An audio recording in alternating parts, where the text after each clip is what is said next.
boys and girls. It's Mrs. Lussa, the Science Lab TA, and I'm here tonight to read to you Add a Twist Scientist by Andrea Beaty and illustrated by David Roberts.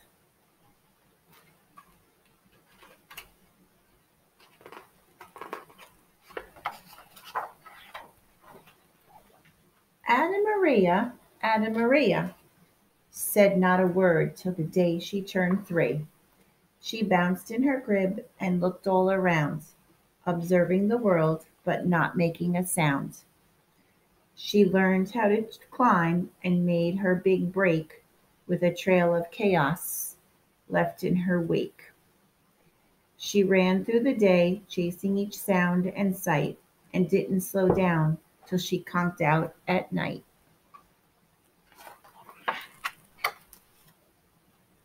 Her parents were frazzled, but tried not to freak as Ada grew bigger and still did not speak. Clearly young Ada was lots in her head, would have something to say when it ought to be said.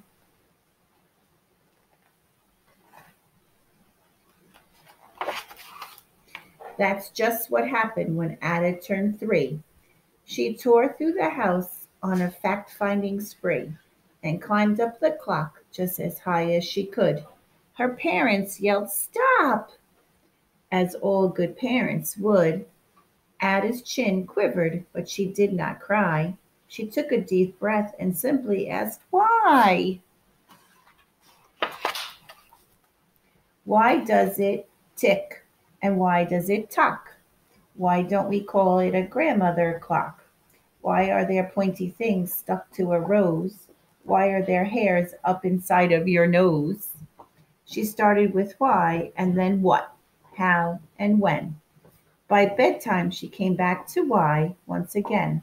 She drifted to sleep as she dazed parents smiled at the curious thoughts of their curious child who wanted to know what the world was about. They kissed and whispered, "You'll figure it out."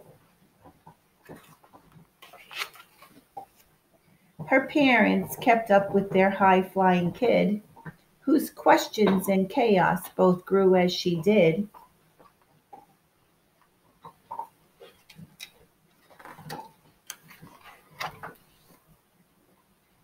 Even Miss Greer found her hands were quite full when young Ada's chaos wreaked havoc at school. But this much was clear about Miss Ada Twist. She had all the traits of a great scientist. Ada was busy the first day of spring testing the sounds that make mockingbirds sing when a horrible stench whacked her right in the nose, a pungent aroma that curled up her toes. "Zowie," said Ada, which got her to thinking, "what is the source of this terrible stinking? How does a nose know there's something to smell? And does it still stink if there's no nose to tell?" She rattled off questions and tapped on her chin. She started at the start, where she ought to begin. A mystery, a riddle, a puzzle, a quest. That this was the moment that Ada loved best. Ada did research to learn all she could of smelling and smells, both the stinky and the good. One hypothesis, Ada thought, could be true.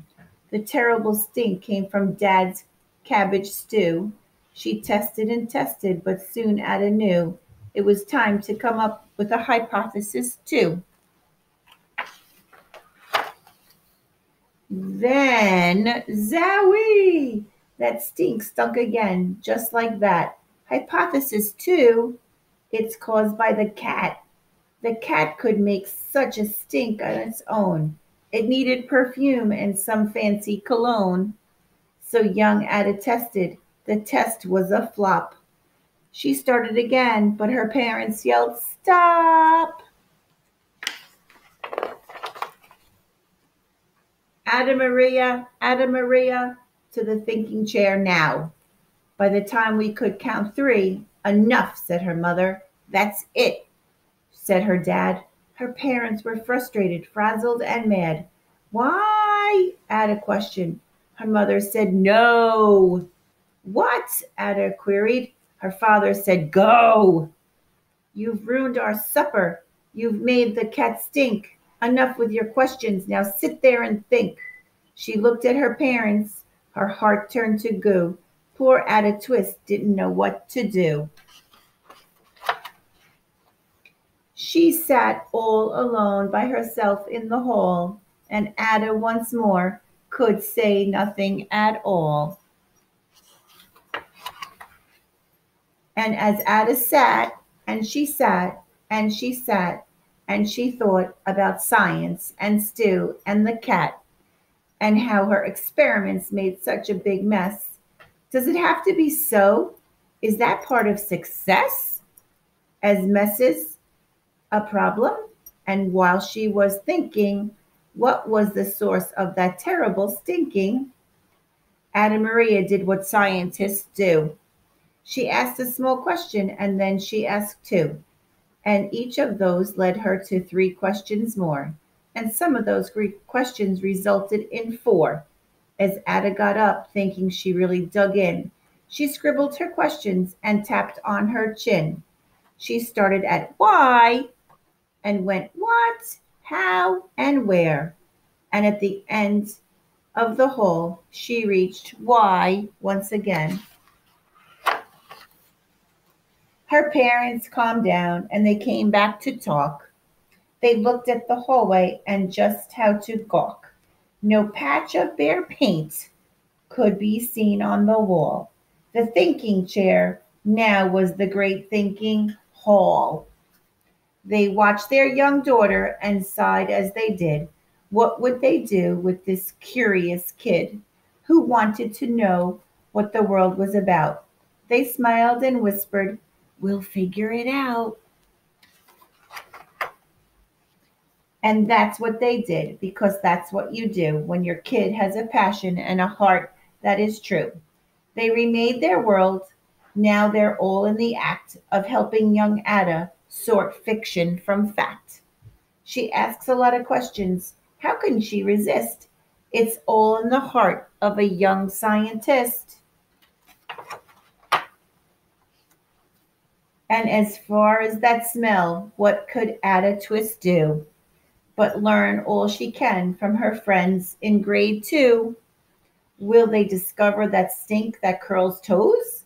Well, that's a question, and somebody who knows. Well, I hope you liked Ada Twist Scientist. Have a good night.